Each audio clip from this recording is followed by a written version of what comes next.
Assalamualaikum Ustadz. Waalaikumsalam warahmatullahi wabarakatuh.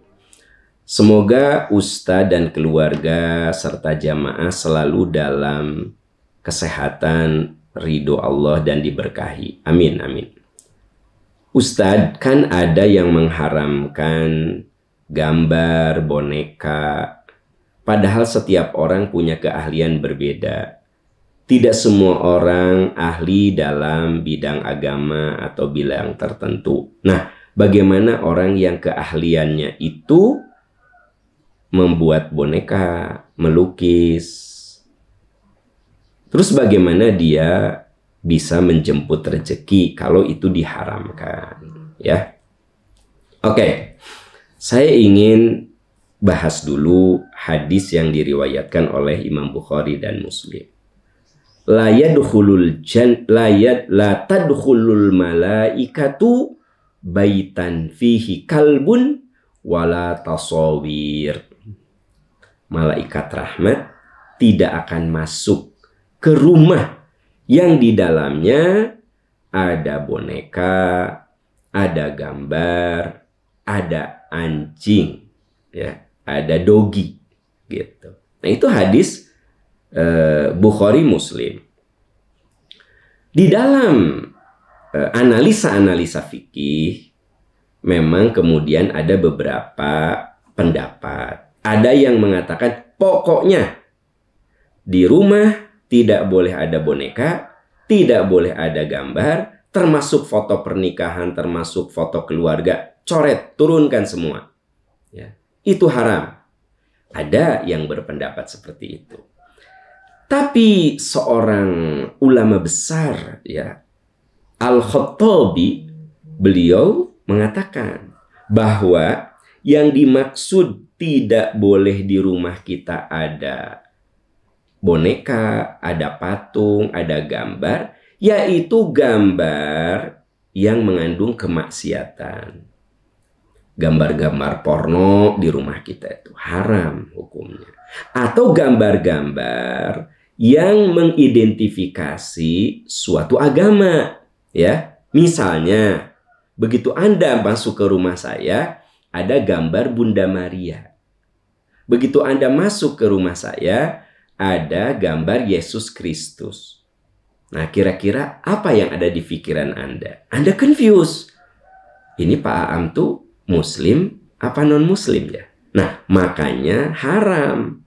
Di rumah kita ada boneka, ada patung, ada gambar yang mengidentikan suatu agama di luar Islam.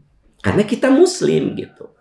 Tapi kalau di rumah Anda ada foto keluarga, ada gambar, kan foto juga gambar kan? Ada gambar wisuda gitu.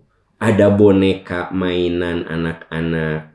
Sama sekali tidak mengidentifikasi, tidak mengidentikan suatu agama, itu mah netral saja, ya. Ada gambar ikan koi misalnya. Ada gambar kucing kan gitu. Ada boneka kucing ya. Ada boneka dogi gitu. Boneka, sekedar boneka. Maka sebenarnya kata Imam Al-Khattabi itu tidak ada masalah. Jadi Anda yang punya keahlian buat boneka, silahkan buat boneka-boneka yang tidak mengidentikan ya pada suatu agama gitu. Bagaimana kalau Anda mendapatkan pesanan dari teman Anda yang beragama Kristen gitu, membuat boneka, membuat gambar, tapi untuk mereka, ya kan tidak dipakai untuk Anda. Ya silahkan saja, gitu ya. Nah, ada hadis ini diriwayatkan, hadis ini menceritakan ya, annaha kanat tal'abu bil banat. Bunda Aisyah main sama anak-anak menggunakan boneka. Jadi Aisyah itu main dengan anak-anak. Nah, anak-anak itu teman-teman kecilku datang, kata Aisyah. Lalu bermain boneka bersamaku. Aisyah bermain boneka dengan anak-anak. Ya, ya. Wa kanat ta'ti sawahib fakunna yan qami'na min Rasulillah sallallahu alaihi wasallam. Tapi anak-anak itu begitu Nabi datang suka bersembunyi, segan gitu ya. Dengan kewibawaan Nabi, kan mereka lagi main boneka, Nabi datang, mereka itu pada bersembunyi. Fakana Rasulullah yusarribuhunna ilayya. Lalu Nabi memanggil mereka agar mendekat dan berkumpul. Jadi Nabi tahu anak-anak itu sepertinya segan. Kata Nabi, sini sayang, sini. Dan Nabi sama sekali tidak melarang ya Aisyah main boneka dengan anak-anak. Ini isyarat apa? Ini isyarat ya bahwa di dalam Al-Minhaj ya, Al-Qadhi Iyad berkata bahwa hadis ini menunjukkan boleh punya boneka selama itu hanya sekedar permainan.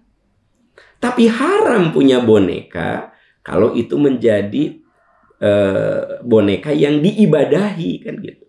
Karena jujur sejatinya ada agama-agama tertentu yang menempatkan boneka-boneka lalu disembah. Jadi boneka, patung, gambar itu sudah menjadi media ibadah sejak zaman dulu. Ya. Jadi sejak zaman dulu boneka, gambar, patung itu media ibadah. Dan Anda lihat sekarang itu masih ada. Orang menyimpan boneka, orang menyimpan gambar, ya, menyimpan patung terus disembah. Itu yang diharamkan. Tapi kalau boneka sekedar mainan, Nabi tidak melarang. Ya, kata Aisyah, anak-anak perempuan yang kecil-kecil itu main ke rumah saya. Dia main boneka. Nabi tidak menegurnya. Bahkan Nabi memanggil anak-anak itu, ya, ayo sini nak, ayo gitu. Nah, jadi saudara-saudaraku tercinta, tanpa mengurangi rasa hormat saya kepada yang mengeneralisir. Memang ada yang mengeneralisir. Pokoknya yang namanya gambar haram. Yang bersangkutan lupa kalau uangnya itu ada gambar. Ya. Kalau di KTP-nya itu ada gambar. Kalau di SIM-nya itu ada gambar gitu. Jadi, kita jangan mengeneralisir. Apa yang diharamkan oleh Nabi? Gambar yang mengandung maksiat, gambar yang mengidentikan suatu agama, ya. Mau gambar, mau patung, mau boneka yang mengidentikan atau yang disembah itu memang haram. Gitu. Tapi boneka mainan, foto atau gambar keluarga, ya. Gambar ketika kita traveling sama keluarga, gambar ketika kita makan bersama keluarga, toh tidak ada niat apa-apa kecuali ingin menjadikan itu file, satu saat bisa dilihat lagi. Itu tentu tidak ada masalah. Ya, wallahu a'lam bishawab. Jadi bagi teman-teman yang punya profesi keahlian membuat boneka, silahkan. Ya, tapi bukan boneka untuk disembah gitu. Anda yang punya keahlian menggambar, silahkan, tapi bukan menggambar suatu yang mengidentikan suatu agama. Anda menggambar pemandangan, ya, Anda menggambar satu situasi sosial, Anda menggambar hiruk pikuk orang di terminal, di pasar, ya, satu potret kehidupan Anda gambar. Karena memang Anda punya keahlian seperti itu, nggak masalah. Di situ tidak ada kemusyrikan. Di situ tidak ada peribadatan. Wallahu a'lam bishawab, ya. Wallahu a'lam bishawab. Saya tahu bahwa ada yang sependapat dengan saya, ada juga yang tidak sependapat, ya. Ya, inilah ilmu. Kadang-kadang kita harus melihat dari perspektif lain gitu. Ya, semoga kita semua diberi kebersihan hati untuk memilah dan memilih. Kalaupun tidak sependapat, Jangan kemudian keluar kata-kata kotor, mengejek, ya kan gitu. Karena Nabi itu nggak pernah mengejek, tapi mengajak. Yuk kita biasakan dakwah yang santun. Berbeda itu boleh. Yang tidak boleh itu menghinakan orang yang berbeda dengan kita. Ya, dan merasa kita ini paling benar. Nah, itu yang salah, itu kesombongan gitu. Jadi kalau saya menyampaikan sesuatu itu saya paling benar, orang lain salah, saya ini orang sombong gitu. Makanya imam-imam besar, Imam Syafi'i, Imam Hambali, ya, Imam Maliki selalu mengatakan, bila pendapatku tidak sejalan dengan Al-Quran dan Sunnah, buang. Kalau pendapatku sesuai dengan Quran dan Sunnah, ambil. Itu adalah orang-orang hebat, orang-orang besar, para imam mazhab, tapi rendah hati. Nggak pernah menistakan yang berbeda dengan beliau. Tapi kita kadang-kadang suka menistakan yang berbeda. Nah, itu sebenarnya akhlak dalam dakwah itu nomor satu. Makanya al-adab qoblal ilm. Adab akhlak itu nomor satu sebelum ilmu.